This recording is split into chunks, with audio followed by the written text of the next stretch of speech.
Welcome to the Scottish Rite Journal podcast, an audio presentation of the Scottish Rite Journal, brought to you by the Supreme Council of the Scottish Rite, Southern Jurisdiction, Mother Supreme Council of the World. This week's article is What One Man Can Do by Leon Zeldis, 33rd degree, and comes from the November-December 2016 issue of the Scottish Rite Journal. Joel R. Poinsett was an extraordinary man and Mason who made an unforgettable contribution to the development of the United States and its neighbors. We do not know when Poinsett became a Mason, but he is recorded as being a past master of two South Carolina lodges, Recovery Lodge No. 32 Greenville and Solomon's Lodge No. 1 Charleston. In 1810, Poinsett was appointed as the first American diplomat to Argentina and Chile, at a time when South American countries were struggling to gain their independence from Spain. Chile was governed by a revolutionary junta headed by José Miguel Carrera. The Chileans were divided. Some of them, the Spanish-born wealthy landowners, wanted to remain under Spanish rule, while most of those born in Chile thought otherwise. Poinsett arrived in November 1811 during a critical time in the struggle for independence. Although Chileans had declared their independence in September of the previous year, Spanish soldiers still occupied the far south, and in Peru, the viceroy for Spain was preparing to send an expeditionary force to regain control of the country. Brother Poinsett became the friend and advisor to Carrera, also a Mason.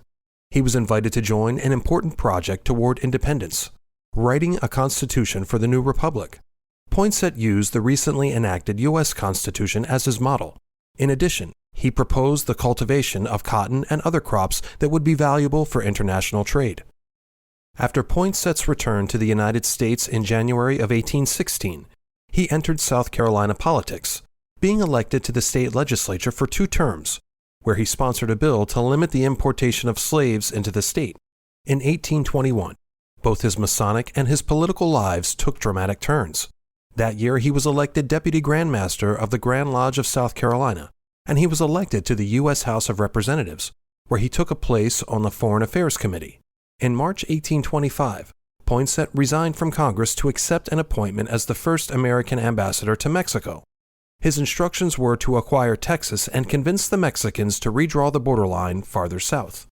In Mexico, Poinsett met the new president, Manuel Felix Fernandez, better known as Guadalupe Victoria. The vice president was the conservative Nicolas Bravo, who had been elected in a futile move designed to bring peace between both camps. Soon after his arrival, Poinsett was approached by members of the newly formed York Rite Lodges. These included politicians and military men who wanted to get rid of the conservative faction in order to establish a firm Republican form of government. Poinsett deviated from his role as diplomat by helping the York Lodges form their own Grand Lodge, which became the center of the opposition political force.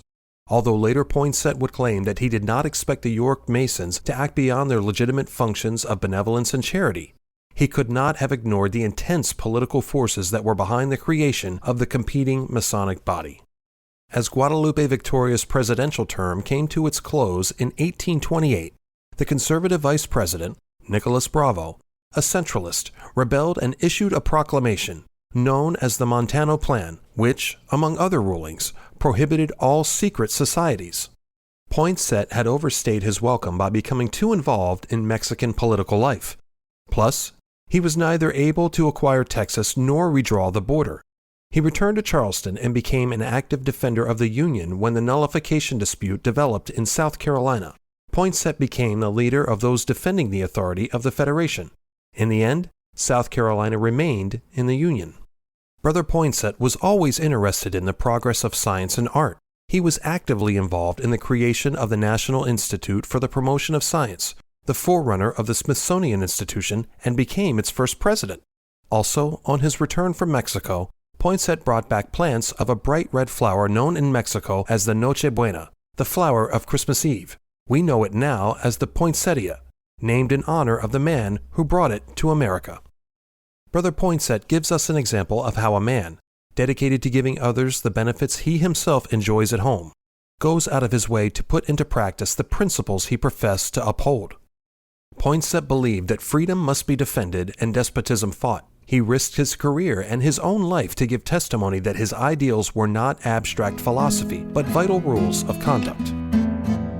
Like and share this article, and don't forget to subscribe to the channel.